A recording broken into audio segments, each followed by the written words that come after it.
Նյարդապանում հյուրընկալել եմ Հանուն Հանրապետության կուսակցության քաղխորհրդի անդամ Արնոլդ Բլեյանին, պարոն Բլեյան, շնորհակալ եմ հրավերն ընդունելու համար։ Բարև ձեզ, շնորհակալ եմ հրավերելու համար։ Մեր զրույցը սկսենք Փաշինյանի Ռուսաստան կատարած այցից։ Սա ընտրություններից հետո նրա առաջին այցն է Ռուսաստան, որի շրջանակներում հանդիպեց այնտեղի վարչապետ Միխայիլ Միշուստինին։ Հիշեցնեմ, որ ընտրություններից հետո Պուտինը չի շնորհավորել Փաշինյանին, բայց այդ ամենով հանդերձ Փաշինյանը հայտարարում է, հույս է հայտնում, որ հայ-ռուսական հարաբերություններում առկա խնդիրները կլուծվեն, Հայաստանը շարունակելու է, պատրաստակամ է աշխատել Ռուսաստանի հետ։ Հիմա ինչ դիտարկումներ կանեք Փաշինյանի այցի նպատակի հետ կապված, գիտենք, որ նա այնտեղ ցուցահանդեսի էր մասնակցում, բայց շատերն են կարծիք հայտնում, որ ենթատեքստում այլ նպատակներ կան եւ արդյունավետությունը ինչպես կգնահատեք այցերի։ Այո, մինչ այդ հերախոսազանգ կար Միշուստին Փաշինյան ձևաչափով եւ ըստ ամենայնի հենց այդ ժամանակ էլ որոշվեց, որ Փաշինյանը կմասնակցի։ Ես բնականաբար որ կարելի է կանխատեսել, որ ենք խոսելու են հարաբերությունների կարգավորման մասին, ԵԱՏՄ-ի մասին եւ այլն եւ այսպես շարունակ կանխատեսումները դժվար է անել։ Ես կարող եմ ասել, թե ես ինչ կցանկանամ տեսնել, ես չեմ ցանկանա, որպեսզի Ռուսաստանը իր սահմանափակումները կամ այդ սանկցիաները վերացնի, որովհետեւ որքան երկար դրանք տևեն, այդքան ավելի մեծ եւ նոր շուկաներ մենք ձեռք կբերենք եւ այդքան մեր գործարարները, բիզնեսմենները կվերադիրքավորվեն եւ կհասկանան, որ ռուսական շուկան այս պայդրությամբ անկախատեսելի է, անհուսալի է։ Հետո երբ արդեն հարաբերությունները կկարգավորվեն այն աստիճանի, որ ռուսական շուկան մեր առջև նորից կբացվի, այնպես ինչպես դա տեղ ունեցավ օրինակ Վրաստանում, մեր արտադրանքը, մեր ապրանքները արդեն ավելի բարձր գնով, քանի որ իրենք արդեն կհամապատասխանեն ավելի բարձր ստանդարտների, կվաճառվեն ռուսական շուկայում եւ դա միայն բխում է թե Հայաստանի Հանրապետության, թե մեր գործարարների շահերից։ Ես դա կարող եմ վստահաբար ասել, ես շատ ուրախացա, երբ օրինակ ընտրություններից առաջ իրենք գնացին այդ քայլի, որպեսզի նաեւ ցույց տանք հասարակությանը, որ այսպիսի անհուսալի գործընկերոջ հետ մենք գործ ունենք, որ թե ռազմական եւ ավտանգային պարագայում նա մեզ փաստորեն ոչ միայն թողեց միայնակ, այլ նաեւ մեջքից հարվածեց, եւ թե նաեւ տնտեսական եւ նաեւ առևտրային ոլորտներում նա պատրաստ է գնալ ցանկացած քայլի, միայն թե Հայաստանի Հանրապետությունը չկարողանա կամ քաղաքացին իրավունք չունենա ազատորեն ընտրելու իր իշխանությունը, իր իշխանության ընդդիմադիրին եւ հասարակությունը փաստորեն տեսավ դա, բայց ամենակարևորը որ տեսան այն մեր գործարարները։ Ես հիշում եմ նաև ձեր տաղավարում, քանից ես խոսում ենք, որ մի օր այդ շուկան փակվելու է եւ մեր գործարարները պետք է օրնիբուն աշխատեն իրենց ստանդարտների վրա։ Բայց իրենք ընտրել էին, ոչ բոլորը, բայց իրենք ընտրել էին այնուամենայնիվ այդ հանգիստ, խաղաղ, այդ կաշառքով, անստանդարտ իրավիճակը եւ փող էին աշխատում, միջև որ հասավ այն պահը, որը որ հասավ։ Հիմա իրանք հասկանում են, որ դա այլևս հնարավոր չէ շարունակել եւ իրենք շատ արագ մենք տեսնում ենք, որ դիրքավորվում են եվրոպական, արաբական, ամերիկյան շուկաների ուղղությամբ եւ դա միայն ողջունելի է։ Շատ լավ, հիմա Փաշինյանը պատրաստ է նաև Պուտինի հետ հանդիպելու, նա հայտարարեց, որ հրավեր լինի կամ ամենաառաջին հնարավորության դեպքում ինքը պատրաստ է այդ հանդիպմանը, դեռ երկար ենք սպասելու Պուտին-Փաշինյան հանդիպման։ Ես հասկանում եմ ինչու է պարոն Փաշինյանը փորձում այդ դիրքավորվել, որտեղ այնուամենայնիվ այնպես չէ, որ մեր բոլոր արտահանումը ամբողջությամբ արդեն իրագործվում է, իրացվում է այլ երկրներում, բնականաբար մենք տուժում ենք, բնականաբար գործարարներ կան, ովքեր տուժում են եւ բնականաբար նաեւ նույն գործարարները ակնկալում են, որ վարչապետը կգնա եւ կփորձի իր հարաբերությունները կարգավորել ռուսական կողմի հետ։ Ես լրիվ ըմբռնումով եմ մոտենում, հնարավոր է որ նույնն էլ մենք անենք այդ ժամանակ, որովհետեւ քանի դեռ մեր գործարարներն ամբողջությամբ չեն բարձրացրել իր ստանդարտները, մենք պետք է կարողանանք այդ անցումային շրջանը սահուն անցնել։ Մյուս կողմից պետք է հասկանալ, որ ԵԱՏՄ-ն այլևս գոյություն չունի։ Միշուստինի մակարդակով լուծվող խնդիրներ են այդ Այո, խնդիրները, որոնք բնականաբար Փաշինյանը Միշուստինը բնականաբար խոսել է Վլադիմիր Պուտինի անունից, դա միանշանակ է, որ կա սանկցիա, նա սանկցավորվել է ուրեմն Պուտինի կողմից, որպեսզի բանակցություններ վարի Փաշինյանի հետ, եւ պարոն Միշուստինը բնականաբար իր դիրքորոշումն է հայտնելու, ընդ որում դա մենք լսեցինք երեք, որ նա ասում էր, որ հայկական կողմը կշարունակի այնպիսի միջավայր ստեղծել, որ ռուսական ներդրումները իրենց լավը զգան, դրանից հետո մենք լսեցինք Ռոսատոմի ղեկավարի հայտարարությունը, այսինքն նույն կարուսելն եք նստել, նույն նվագն եք մենք լսում, ճանապարհ չկա Ռուսաստան հետ անցնելու, ես այսպես ասեմ։ Հասկանում եք, իրենք ցուցադրեցին իրենց որպես անհուսալի դաշնակից, անհուսալի գործընկեր, բոլոր առումներով։ Լուծումներն էլ եթե բոլոր առումներով ժամանակավոր են լինելու։ Այո, միգուցե իրենք լավացնեն, միգուցե Պուտինը վաղը շնորհավորի կամ այսօր չգիտեմ կշնորհավորի թե չի շնորհավորի։ Ես այնքան ըմբռնումով եմ ուտենում, թե վերջո այդ շնորհավորանքը կլինի թե չէ։ Որովհետև դե որ չշնորհավորեց ինչ եղավ որ։ Նորից էլի հարաբերվելու են, հնարավոր է ինչ-որ մի այլ երկրում հանդիպեն իրար հետ, ձեռք կսեղմեն եւ այլն։ Այդքան էական չէ։ Իհարկե էականն այն է, որ իրենք շարունակում են այդ իրենց այդ սիմվոլիզմով ցուցադրել այդ իրենց կամահրանքը հայ ժողովրդի ընտրության առջև։ Հասկանում եք, երբ մենք ասում ենք ինքը չշնորհավորեց նաեւ հայ ժողովրդի իշխանություն ընտրելու իրավունքը։ Մենք սա պետք է հասկանանք։ Այս է խնդիրը։ Խնդիրը Փաշինյան-Պուտին ձևաչափում չի։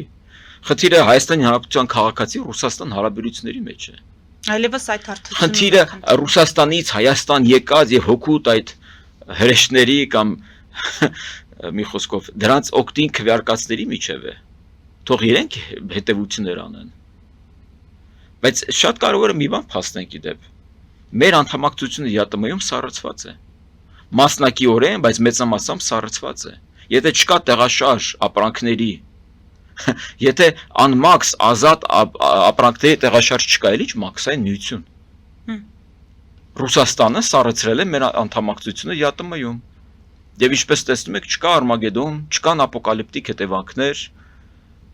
աշխարհը չի վերջացել, տնտեսությունը շարունակում է գործել, գործարարները նոր շուկաներ են ձեռք բերում։ Եվրոպան պատրաստ է աջակցել։ Եվրոպան պատրաստվում է աջակցել, փորձում է հնարավորինս աջակցել, Մարտակոսը օրինակ ծիրանից ջեմ է պատրաստում, հա, այդ բոլորը իհարկե դրանք մեսիջներ են, որոնք տարածում են ամբողջ եվրոպական շրջաներում։ Մենք տեսնում ենք թե Լեհաստանից, թե Ուկրաինայից, թե Վրաստանից, Բելարուսից մենք ունենք, Բելարուսից հետ մենք ունենք առևտրա շրջանառություն, բայց Ռուսաստանը պահում է իրեն որպես ամենավերջին ստոր գործընկերը։ Ահավոր է։ Այն ընտանիքի անդամներ կան, որ իր հետ ապրում են, մեկ էլ ինչ-որ մի պայ իրար հետ լեզու չեն գտնում, մեկ էլ թշնամանում են ու անպատկերացնելի փոխհարաբերություններ են որդեգրում։ Այ մեր մոտ այդպիսի հարաբերություն է Ռուսաստանի հետ։ Այսքան տարիներ իրար հետ ապրելուց հետո մեկ էլ տեսնում ես այդ Ռուսաստանի հետ, չգիտեմ, այդ ստոր վիճակը էլի այդ։ Ասենք դուք ձեր ղերիմով զբաղվեք էլի, բենզինով զբաղվեք, որ հիմա ղազախներից եք մուրում, բելարուսներից եք մուրում։ Դուք ով եք։ Դուք բենզալցակային էլ չեք, ինչպես նախկին նախագահը Միացյալ Նահանգների անվանեց։ Դուք ոչինչ եք։ Դուք էլ տարածաշրջանային հեգեմոն էլ չեք, ինչպես Բարակ Օբաման օրինակ անվանել էր ձեզ։ Ռուսաստանին դեռ իր խնդիրների հետ կապված կանդրադառնանք, պարոն Բլեյան, ներքաղաքական իրավիճակին գալով երեք լայնածավալ խուզարկություններ տեղի ունեցան Գագիկ Ծառուկյանի տանը, նրան պատկանող գրեթե բոլոր ընկերություններում, ընկերությունների տնօրենների բնակարաններում, այսօր արդեն դատարանը քննում է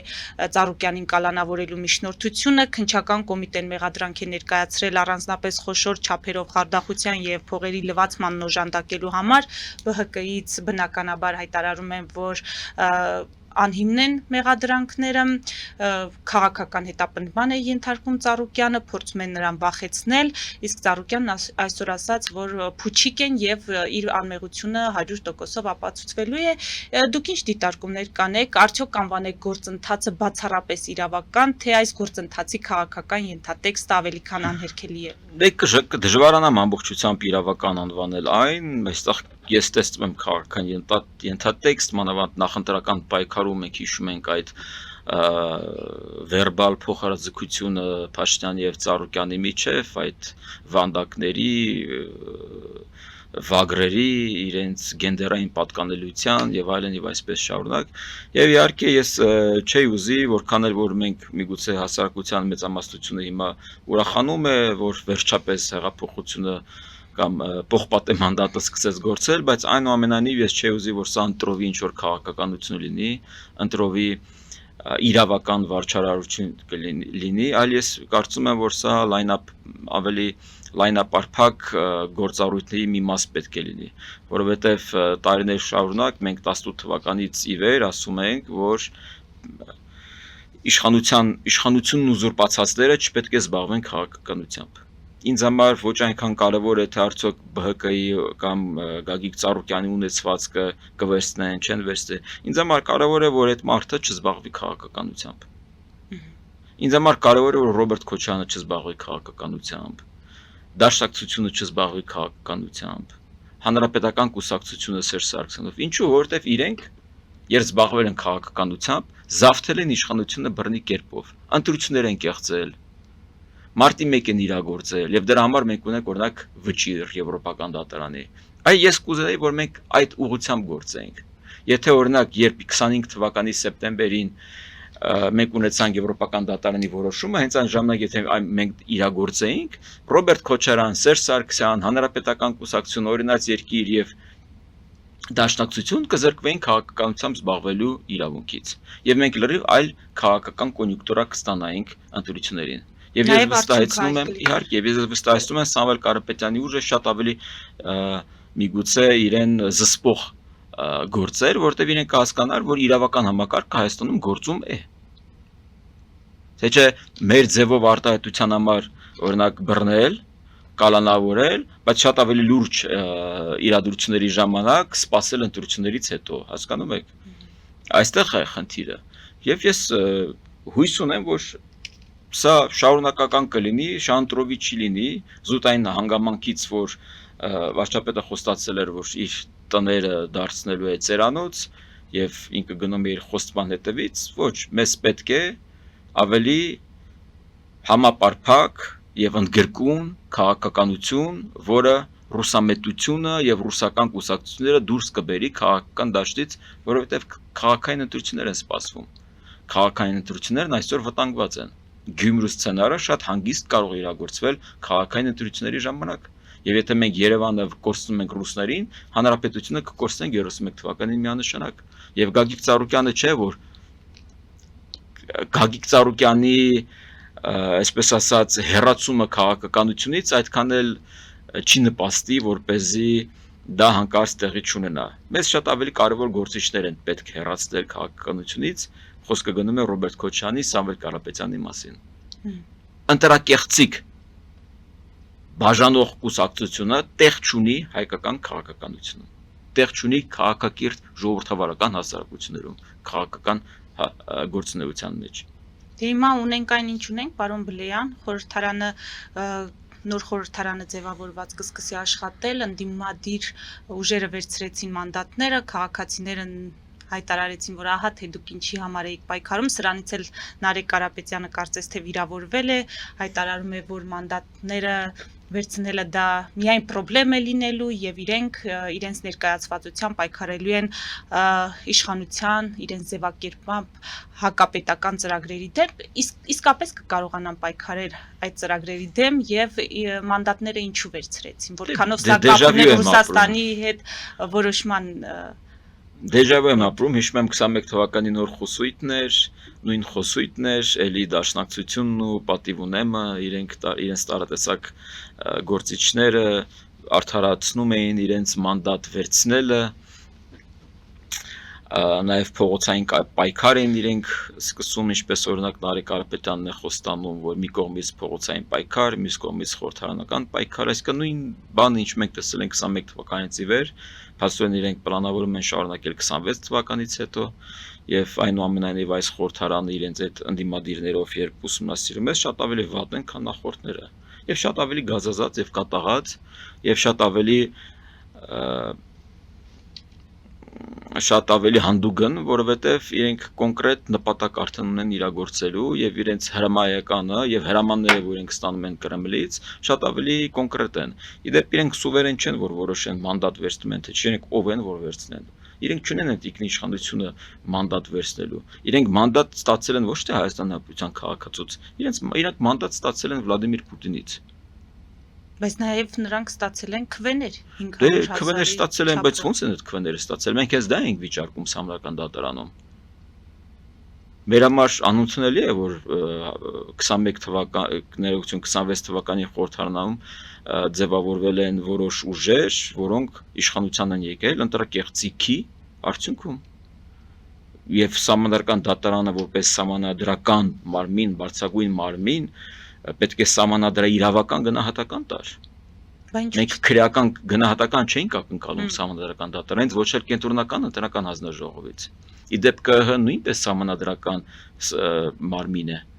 որը նույնպես իրավունք ուներ սահմանադրաիրավական գնահատական տար հենց ընտրությունների ընթացքում, ընտրություններից առաջ, որը իրենք չարեցին։ Հետո գործը տեղափոխվեց Սահմանադրական դատարան։ Սահմանադրական դատարանը այդպես էլ գնահատական չտվեց, իդեպ մենք սպասում ենք ընդհանուր պատասխանին, որտեղ այդ պատասխանը թե ինչի հիման վրա իրենք մերժում այդ բոլոր միջնորդությունները, հենց այնտեղից է արդեն կարելի է հասկանալ, թե արդյոք դրանք հիմքեր են տալիս, որպեսզի նմանատիպ իրավիճակներ չկրկնվեն։ Մեզ համար շա է շատ կարևոր, թե ինչ եզրահանգմամբ են իրենք այդ իրենց եզրակացությանը եկել։ Եվ կարծեմ այսօր արդեն դա պետք է հրապարակվի։ Սա շատ կարևոր է, թե Սահմանադրական դատարանը ինչ ձևակերպումներով է արդարացնելու իրենց որոշումը, իրենց այդ բոլոր բաների, իհարկե իրենք կարող են օրինակ հղում կատարել կենտրոնական ընտրական հանձնաժողովի արած հայտարարությանը, բայց օրինակ նույն ԿՀ-ն, երբ օրինակ ասում էր, որ արված կեղծիքները չէին կարող ազդել ընդհանուր ընտրությունների արդյունքի վրա, իրենք չէին մանրամասնում, թե իրենց եզրահանգումը ինչի հիման վրա է արվում։ Օրինակ, ինչի հիման վրա է կենտրոնական ընտրական հանձնաժողովը Սահմանադրական դատարանում հայտարարում, որ ընտրակեղծարարությունը, որն իրագործվել է, չի բերել լուրջ ընտրությունների փոփոխությունների։ Ուր է։ Իրենք չեն ներկայացնում։ Ուղղակի վերբալ ինչ-որ հայտարարություն են անում։ Բայց երբ ասում ես ինչի հիման վրա, ուր է այդ եզրակացությունը, ով է արել, ինչ չափորոշիչներով է կատարվել։ Չկա այդպիսի եզրակացություն։ Դե այստեղ էլ ընդդիմությունը ասում է Փաշինյանը ինչ հրահանգում է, դա էլ անում են։ Հիմա ինչպես կարդարածներն, ինչպես կմեկնաբանեն, ինչպես կհիմնավորեն, դա առանձնապես կարևորել չէ։ Դե ես այնուամենայնիվ հույս ունեի, որ Սահմանադրական դատարանը շատ այս նոր ձևափոխված, բարեփոխված Սահմանադրական դատարանը պետք է ավելի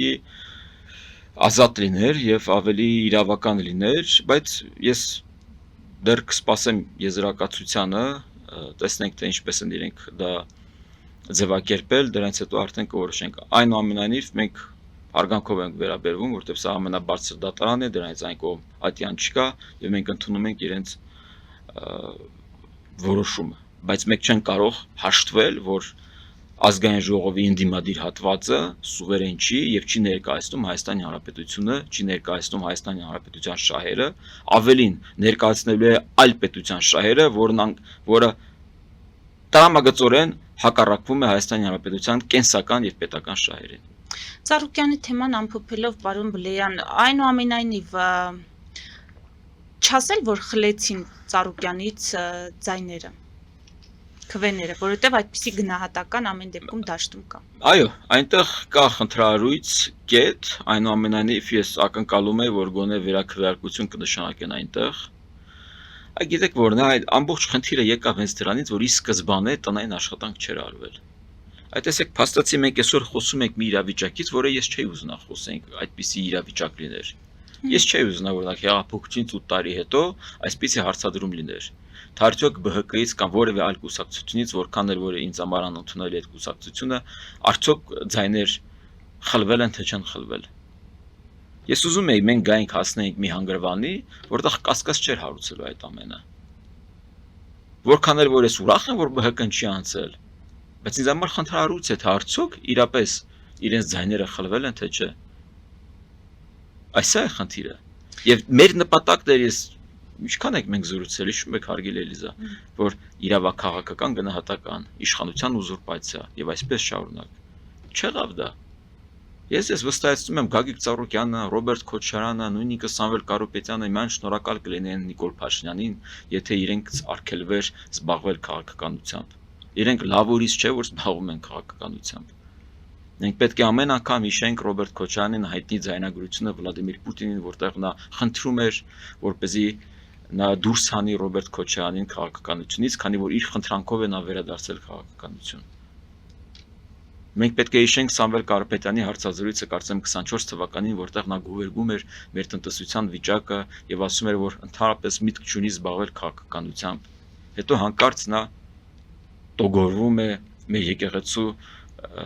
բանով, ճակատագրով եւ մտնում է քաղաքականություն։ Ինք ստիպված է լինում։ Նույնը նաեւ Ռուբեն Վարդանյանն է ներ վերաբերվում։ Նա էլ չէր ուզում զբաղվել քաղաքականությամբ, բայց ստիպված պատրեց իր Ռուսաստանի անձնագիրը եւ գնաց Արցախ, նշանակվեց պետնախարար։ Արդյունքը մենք տեսանք։ Հիմա Սամվել Կարապետյանն էլ հասկանում է, որ իրան մի նմանատիպ ինչ-որ բան կարող է սպասել։ Իր պայքարը Հայաստանի Հանրապետության համար չէ, իր պայքարը իր ունեցվածքի, իր ճակատագրի, իր կյանքի մասին է։ Ամեն անգամ երբ ուկրաինացիները խփում են Ռուսաստանին, վստահեցնում եմ ամենաշատը ուրախանում է հենց Սամվել Կարապետյանը, որտեղ նա ուզում է, որպեսզի օր-օրի պուտինիզմը փլուզվի, որպեսզի նա հանգիստ շնչի։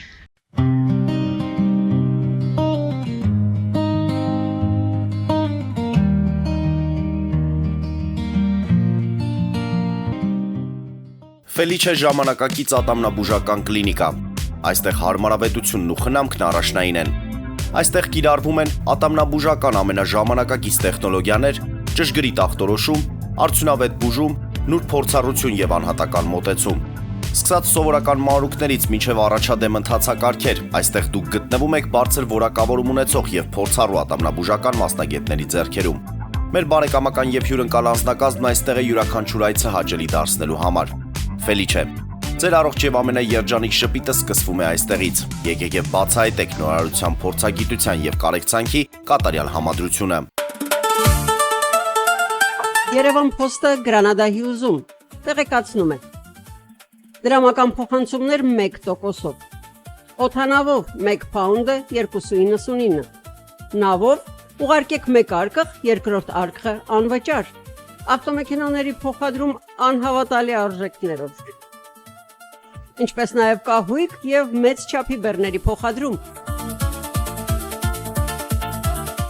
Jackpot հագուստի խանութը երկրորդ մասնաճյուղն է բացել Գլենդելի սրտում, որտեղ կարող եք ձեռք բերել եվրոպական եւ ամերիկյան ընտիր հագուստեղեն, կոշկեղեն, աքսեսուարներ, պայուսակներ ամենահարմար արժեքներով։ Նաև կարող եք ցանկացած ապրանք պատվիրել եւ ձեռք բերել կարճ ժամանակում։ Jackpot-ի Գլենդելի հասցեն է 1135 North Pacific Avenue, հեռախոս 818 813 2252։ Jackpot հագուստի լավագույն կենտրոնը Գլենդելում։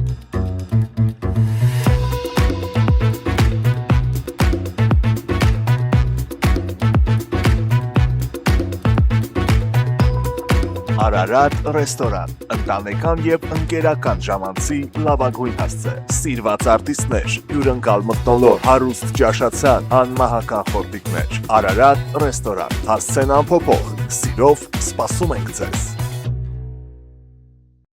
Լավագույն պաղպաղակ, բնական, համեղ եւ մատչելի գներով պաղպաղակը կարող եք ձեռք բերել բոլոր հայկական խանութներում։ Պահանջեք հայկական պաղպաղակ, Թամարա պաղպաղակ։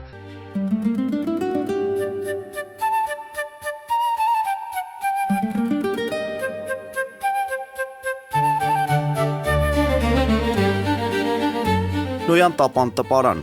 Նոյան տապան հրատարակչություն, շարվածքից մինչև տպագրում, զանգահարեք, գրեք, այցելեք, միասին պատրաստենք ձեր գիրքը, ամսագիրը կամ թերթը, որտեղ նշվելու է, տպագրված է Նոյան տապանում։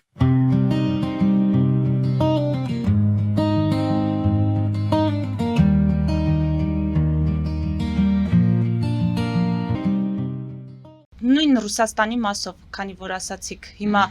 իսկապես կարող է լուրջ խնդիրներ առաջացնել այդ վառելիքի հետ կապված խնդիրները, կարող են ներքին Պուտինի ռեժիմի նկատմամբ դժգոհություններ այնպիսի մակարդակի հասցնել, որ իրապես ներսում այս ռեժիմը ունենա խնդիրներ, թե միամտություն է նման կանխատեսում անելը։ Գիտեք, դա այսրոպեական հարց չէ, այնպես չէ, որ հենց այս պահին ժողովուրդը պետք է այնտեղ հեղափոխություն իրագործի, բայց այնուամենայնիվ այն հանգամանքը, որ արդեն դրոններն ու հրթիռները գնում են Մոսկվայի եւ Սանկտ Պետերբուրգի ուղղությամբ, դա է հատկանշական, որտեվ հենց այնտեղ են այդ հարուստները, այդ էլիտան ծվարել եւ իրենց շատ լավ են զգում, որ այսպես կոչված հատուկ ռազմական օպերացիա է իրագործվում ուկրաինական տարածքներում, բայց դա իրենց չի վերաբերում։ Հիմա իրենք հասկացան, որ պատերազմը եկել հասել է Կրեմլ, որ այն պատերազմը, որ իրենք սանձազերծել էին այլ երկրում, եկել հասել է իրենց դուռը։ Օրինակ, Ղրիմի թերակղզին վերածվել է կղզու, այնտեղ չկան դիզվառելիք, բենզին, հոսանքազերկումներ են սպասվում, արդեն կան։ Մարդիկ փախչում են այնտեղից, մենք տեսնում ենք բոլոր կադրերը այդ ավտոշարասյունների, թե ինչպես են մարդիկ կամ լքում են Ղրիմը, կամ վերադառնում են Ղրիմից։ Եվ դա շարունակվում է։ Արդեն Օմսկ են հասնում 2700 կիլոմետր հեռավորության Ուկրաինայի սահմանից։ Առաջինական։ Այնտեղ մնացել է կարծեմ 1 թե 2 ռեգիոն, թե որտեղ դեռ դրոններ չեն հայտնվել։ Հյուսիսային Օսիայում արդեն տագնապ է եղել։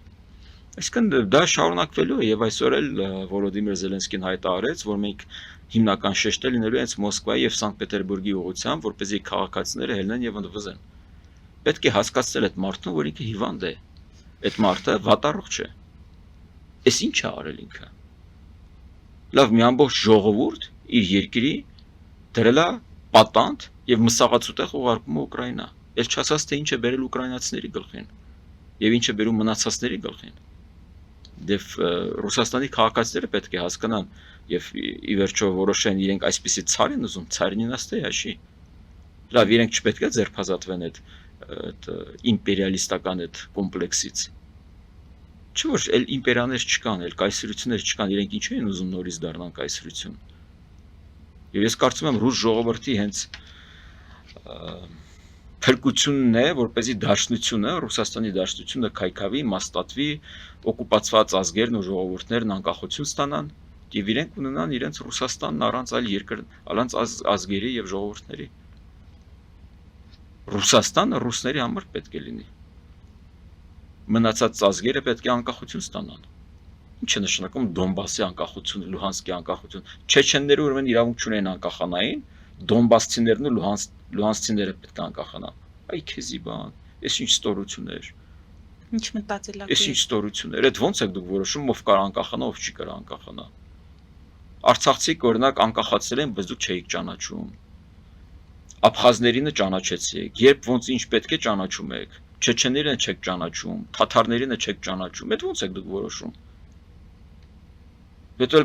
ինչ որ երկակի երակի ստանդարտներից եք խոսում համաշխարհային։ Ես այնուամենայնիվ կարծում եմ, որ իրենք հաղթելու շանս չունեն։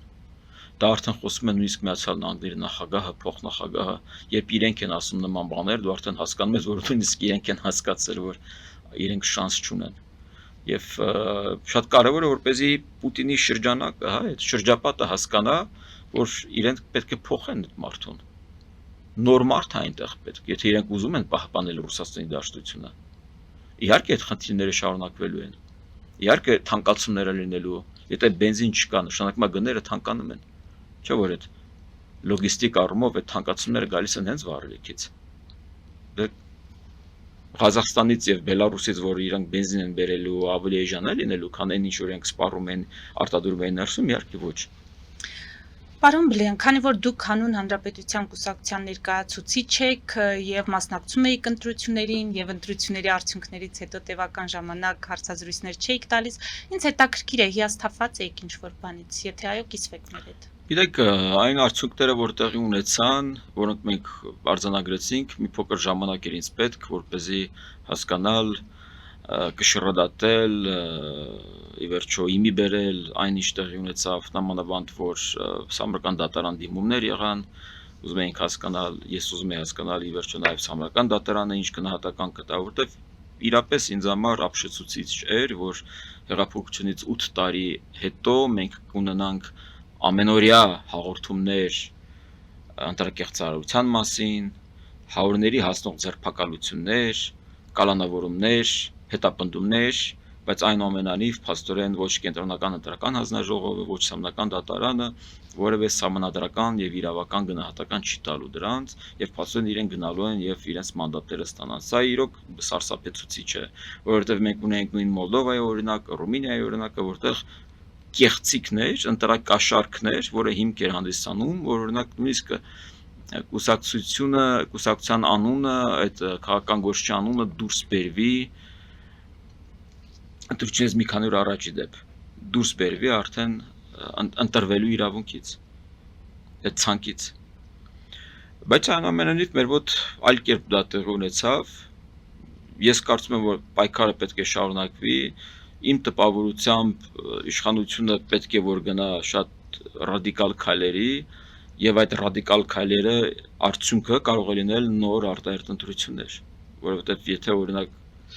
Ռոբերտ Քոչյանն ու Դաշնակցությունն ու Սամվել Կարապետյանի ուժը օրինակ զրկվում են քաղաքականությամբ զբաղվելու, տրամաբանական է, որ դա կբերի արտահերթ ընտրությունների։ Իհարկե իրենք միշտ կարող են ինչ-որ ձևակերպումներ տան, հաջորդ ընտրություններից եւ այլն եւ այսպես շարունակ, բայց կտեսնենք թե ինչ է լինելու։ Այնուամենայնիվ ինձ շատ անհանգստացնում է Հայաստանի Հանրապետության ապագան եւ ես իրապես տեսնում եմ վտանգ, որ 28 թվականին Երևանի քաղաքը կարող է գրավվել Ռուսաստանի կողմից։ Խոսքը չի գնում տանկերի մասին, խոսքը գնում է ֆիզիկական իրանց այդ դրածոների կողմից քաղաքը վերցնելու մասին, եւ որը կհանգեցնի 31 թվականի հեղափոխության տապալմանը, 18 թվականի հեղափոխության տապալմանը։